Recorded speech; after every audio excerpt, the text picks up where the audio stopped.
En ce 5e centenaire de la mort de Léonard de Vinci, non loin de là où nous sommes ce soir, j'ai décidé de venir vous parler de celle qui, à mon avis, est la plus grande révolution que Léonard a jamais réalisée dans l'histoire de l'art et plus généralement dans l'histoire de l'humanité. Il ne s'agit pas d'une invention technologique, d'une révolution technologique, mais du regard particulier, unique et novateur que Léonard porta sur la femme. Léonard représenta les femmes de façon complètement différente, complètement éloignée par rapport aux stéréotypes, au canon de son époque. Et il a ainsi rendu aux femmes vraiment une dignité nouvelle. Je parle de révolution. Alors, c'est vrai qu'une image n'est qu'une surface d'une épaisseur de quelques millimètres, quelque chose de fragile, de petit. Et pourtant, représenter une chose différemment veut dire penser une chose différemment. Et une pensée peut déclencher ce processus de changement de la société. Et donc, une image est comme une arme non violente qui peut vraiment changer le monde, comme un TED ce soir.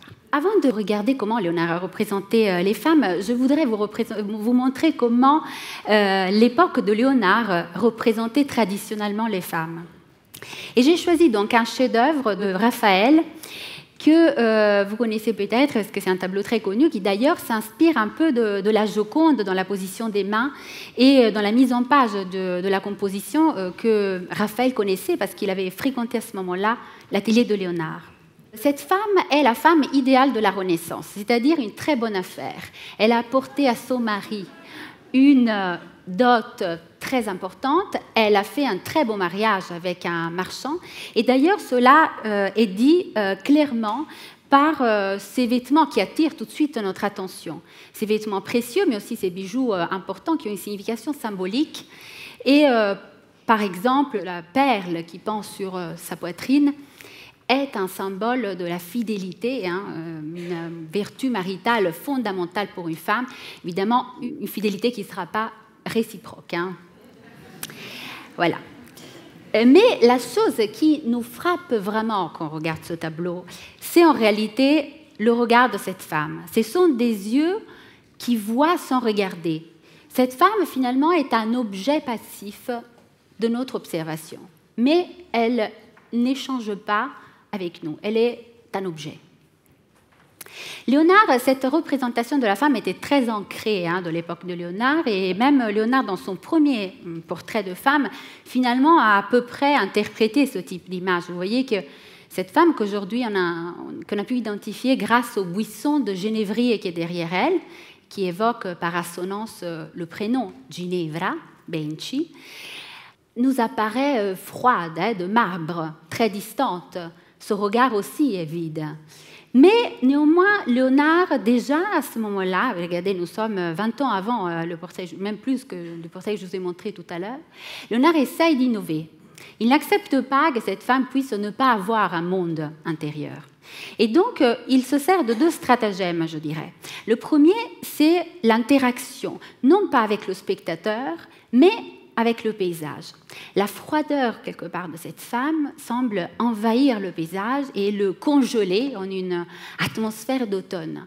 Même les feuillages des arbres deviennent orangés, un peu couleur du miel, comme les cheveux, les bouclettes de Ginevra et la couleur de ses yeux.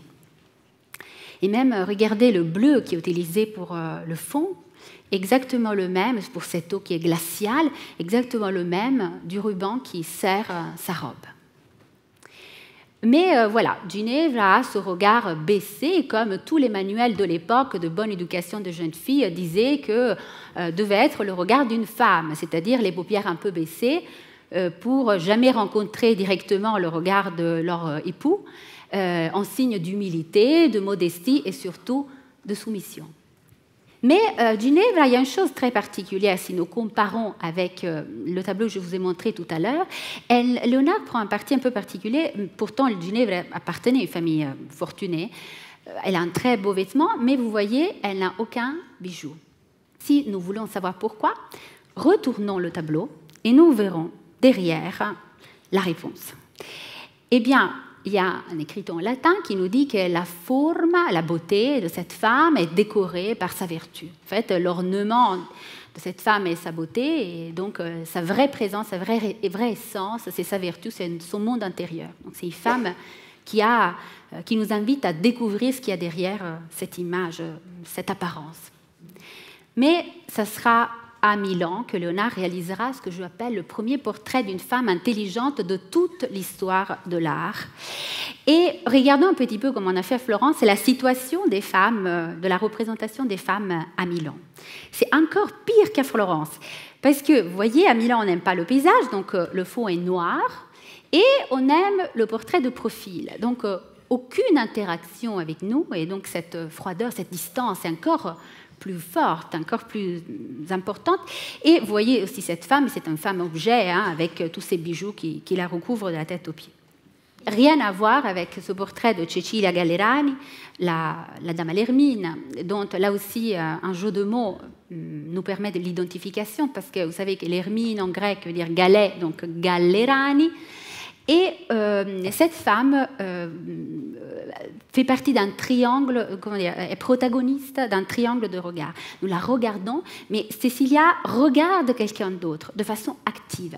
Et en plus, je dirais, elle est en train d'accomplir une action précise. Elle écoute son interlocuteur, mais elle est en train de réfléchir déjà à sa réponse. Et c'est une femme qui a le sens de la répartie. D'ailleurs, ce qu'elle est en train de penser l'a fait même un tout petit peu sourire. Hein. Vous voyez qu'elle ébauche un petit sourire. Mais une chose qui me fait remarquer souvent, mes étudiants me disent « Mais pourquoi elle a une main aussi disproportionnée, cette femme ?» C'est vrai. Je ne sais pas si vous avez remarqué. Et c'est vrai que c'est une chose un peu typique des artistes qui sont issus d'une formation florentine. D'ailleurs, je ne sais pas si ça vous est venu à l'esprit, mais aussi un autre grand chef-d'œuvre florentin, le David de Michel-Ange, présente cette disproportion de la main. Pourquoi? Parce qu'à Florence, on croyait que la main, on disait la main, c'est l'outil de l'intellect. C'est celui qui permet à la pensée, de l'esprit, d'être traduite en action. Et qu'est-ce qu'elle fait donc, cette main de cette femme qui est activement intelligente? Elle retient, elle caresse, en même temps retient près de son cœur cette hermine. L'hermine qui est symbole de Lodovic le Mort, seigneur de Milan, le mort à cause de sa pommade, mais dont les vertus étaient comparées à celles de la blanche hermine. Donc c'est une femme qui, avec la force de ses pensées, la force de son intellect, retient à côté d'elle, à côté de son cœur, comme un prisonnier. Vous voyez, elle caresse, mais en même temps, elle retient son amant. Léonard poussera encore plus au-delà de ses limites à cette réflexion sur la femme dans la Lucrezia Crivelli, la deuxième maîtresse de Lodovic le Mort, qui est l'image même de la séduction. Ici, Léonard renonce à tout. Il renonce au fond, parce que c'est un fond noir, il renonce aux mains, vous ne les voyez pas, elles sont cachées derrière un parapet. Il renonce à la couleur, parce que ce tableau est pratiquement monochrome, il n'y a que du rouge, hein, qui est la couleur de la passion amoureuse. Toute l'attention du spectateur doit se focaliser et ensorceler par ce regard qui exprime une force d'âme, une intensité de caractère exceptionnelle. C'est l'image même de la séduction que disait un poète que j'aime beaucoup, Hikmet. Dans le moment même où j'ai l'impression de t'avoir saisi, tu deviens inaccessible. Et d'ailleurs, ce regard qui nous appelle vers cette femme est un regard qui échappe toujours, parce que, vous voyez, il est légèrement tourné vers la gauche. Ça sera à Florence, revenant, quittons Milan à Florence, que Léonard réalise son plus grand chef-d'œuvre. Et là, le portrait de Lisa, il faut que je vous raconte un tout petit peu l'histoire du mari de Lisa, Francesco del Giocondo. Francesco del Giocondo avait déjà eu avant Lisa 2 autres mariages qui étaient des mariages traditionnels. Il avait des mariages d'intérêt. Et Lise, en revanche, le mariage avec Lise était différent. C'était un mariage d'amour parce qu'elle n'avait pas une fortune familiale. Et Léonard fait un choix vraiment révolutionnaire. Au lieu de représenter cette femme avec les symboles, les signes de cet statut social qu'elle a acquis grâce à son mariage, il nous représente une femme complètement dépourvue, même si avec un très bel habit vert, maintenant elle est noire parce que le tableau, il faut le restaurer, mais il nous représente une femme qui n'a pas de bijoux, comme vous le voyez. La valeur de cette femme, ce qui justifie l'amour de son époux, est l'humanité profonde qu'elle exprime, qu'elle dégage avec ce regard. Une humanité qui s'exprime dans ce paysage, vous voyez, immense, comme justement l'âme profonde de cette femme et qui s'exprime évidemment à travers ce regard qui veut nous dire quelque chose, que tout le monde a l'impression de connaître Mona Lisa et on a l'impression que Mona Lisa nous connaisse et qu'il veuille nous dire quelque chose. Léonard a innové, a représenté cet univers infini, riche, fascinant de la femme, son intelligence, sa force de caractère, son humanité. Mais on peut se demander pourquoi. Comment se fait-il que Léonard a eu cette intuition exceptionnelle? Il faut dire que Léonard, la seule femme de sa vie, la première mais aussi la seule parce qu'il n'a jamais eu de femme à ses côtés, était une femme aussi atypique. Catherine, on connaît seulement son prénom, sa maman, était peut-être une paysanne, peut-être une esclave, on ne sait pas très bien. En tout cas, ses mérites étaient autres que les mérites de la naissance ou du statut social.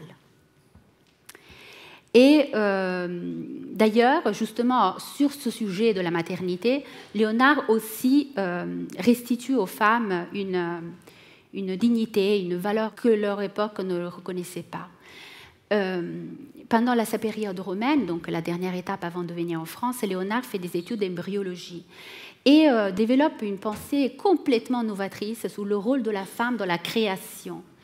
On croyait à l'époque que la femme était juste un conteneur, comme une terre inerte, dans laquelle germait cette sémence masculine qui, elle, contenait l'esprit vital, l'étincelle vitale. Mais en réalité, Léonard dit c'est la femme, c'est le corps de la femme qui construit, qui crée la matrice, dit-lui, le corps de l'enfant. Et, chose encore plus exceptionnelle, il dira c'est la femme qui desta l'anima, qui éveille l'âme de l'enfant. Ce n'est pas Dieu, comme on croyait à l'époque. Et d'ailleurs, il a eu la mauvaise idée de le dire juste à Rome. Il a été dénoncé donc à la cour pontificale. Le séjour à Rome n'a pas été des plus heureux pour Léonard, et d'ailleurs, il quittera l'Italie. Et comme vous le savez, il vient mourir en France. Ces regards de femmes, pourtant, ont beaucoup de choses à nous dire encore aujourd'hui.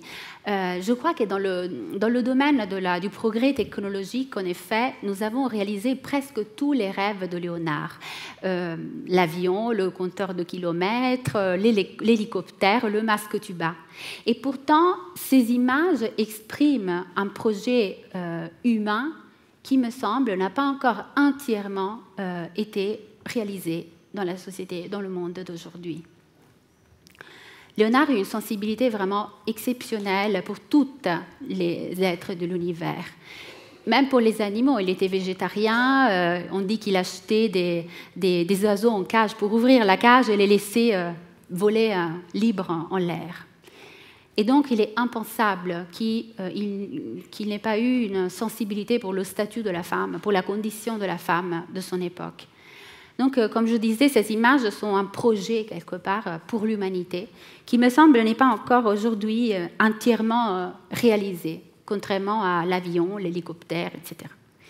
Et je ne pense pas seulement à ces femmes qui n'ont pas le droit de regarder dans les yeux de leur interlocuteur dans certains pays du monde, mais je pense à notre société occidentale, où le corps de la femme est utilisé parfois, privé de son regard, des façons les plus humiliantes pour des buts publicitaires ou alors à la télé d'une façon humiliante, je dirais. Et donc, je pense que si Léonard fut un artiste universel, l'universalité de son message devrait traverser le temps, traverser les siècles. Et à chaque fois que nous croisons le regard de la Joconde, à chaque fois que nous croisons le regard d'une femme, nous devrions penser à ce projet de Léonard pour l'humanité, à ce regard qui fut celui de Léonard sur les femmes. Et si ce ne fut qu'un rêve, le réaliser aujourd'hui serait peut-être le plus beau cadeau que nous pourrions faire à Léonard en son anniversaire, mais aussi à l'humanité tout entière. Voilà, merci.